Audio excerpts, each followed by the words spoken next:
As-salatu imaduddin. Salat itu tiangnya agama. Ya kalau subuh lewat satu tiang runtuh. Tiang apa yang kalau subuh dilewatin yang hilang dari kita, Pak? Kemarin setiap sholat itu ada makna tiangnya. Kan dibilang as-salatu imaduddin. Di 5 sholat ini ada tiangnya. Kalau subuh nggak dikerjain, apa yang hilang? Wassalatus subhi huwa nidaul arzaq. Sholat subuh itu panggilan Allah. Allah mau ngasih rezeki. Hayya 'alas shalah, kata Allah, hambaku sini ke masjid sini sholat. Kenapa ya Allah saya harus ke masjid sholat subuh? Aku mau kasih kamu rezeki. Sini sholat sini. Maka kalau tidak sholat subuh, hilang tiang rezeki, Pak. Jadi jangan heran orang yang subuhnya berantakan, kerjaan susah, ekonomi susah, pahit hidup, utang di mana-mana. Orang yang subuhnya rajin saja banyak utang kadang, tapi dia tenang. Ya karena kemungkinan rezeki dari Allah itu dia sudah ada gambaran. Maka yang kedua, sholat zuhur.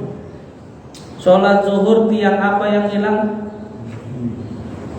Sholat zuhur nida'us sihhah.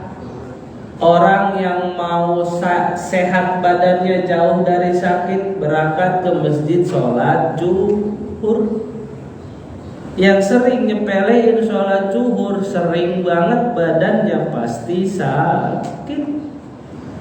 Tiang sholat kalau hilang waktu zuhur berarti hilang tiang sehat. Makanya sholat zuhur dikatakan nida'us sihhah, panggilan Allah buat sehat. Hayya 'alas shalah, kata Allah, hambaku mau sehat enggak? Sini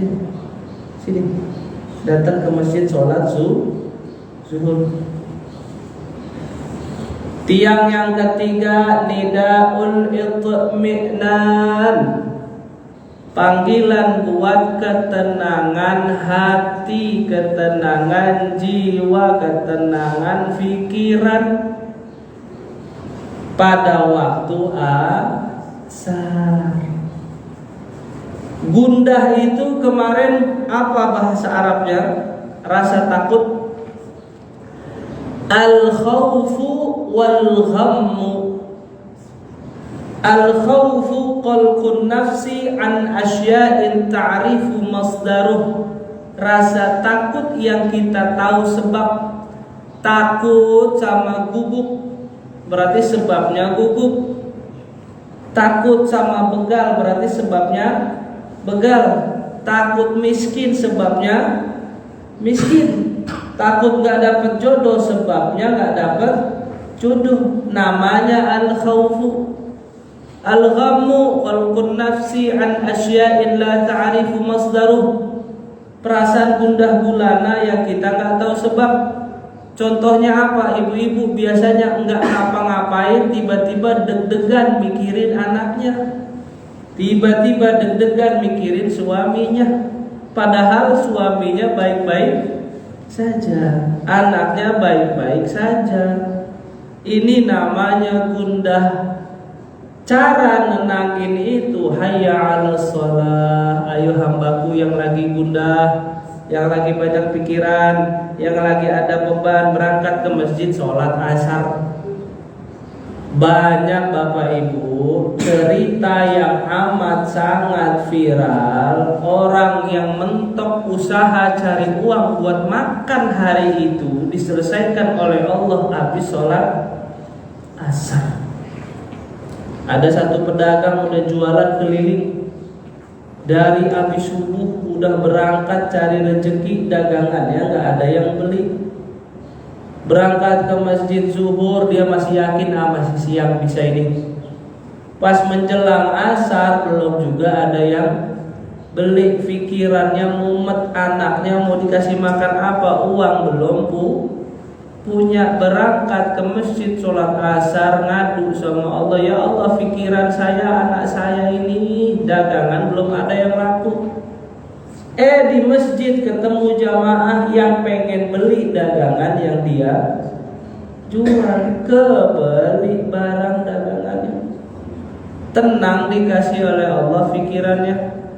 Ada orang yang mau bercerai, dia habis sholat asar ditenangkan pikirannya, ini suami berani punya rasa hati, tidak gengsi untuk minta maaf ke istrinya, cerai gak jadi. Maka asar itu adalah nidaul itminan, panggilan ketenangan jiwa. Maghrib nida'u tarkil ma'siyah, panggilan untuk Allah bantu supaya mampu ninggalin maksiat. Ada orang biasa mabuk, dia tinggal di Bekasi.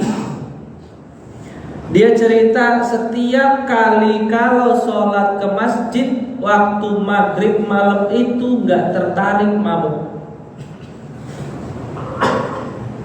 Nah, kalau ada di antara kita masih juga bikin dosa, entah mabok, entah main judi, entah slot, entah main perempuan, untuk dibantu oleh Allah bisa ninggalin maksiat itu, berangkat ke masjid sholat maghrib. Yang terakhir nidaul itmam, tiang penyempurna segala kebutuhan. Jadi subuh udah dikasih sama Allah rezeki, zuhur dikasih sehat, asar dikasih tenang, maghrib dikasih kemampuan ninggalin maksiat, sholat isya Allah lengkapin apa yang kurang di tiap individu manusia. Jadi makanya sholat isya waktunya lebih panjang.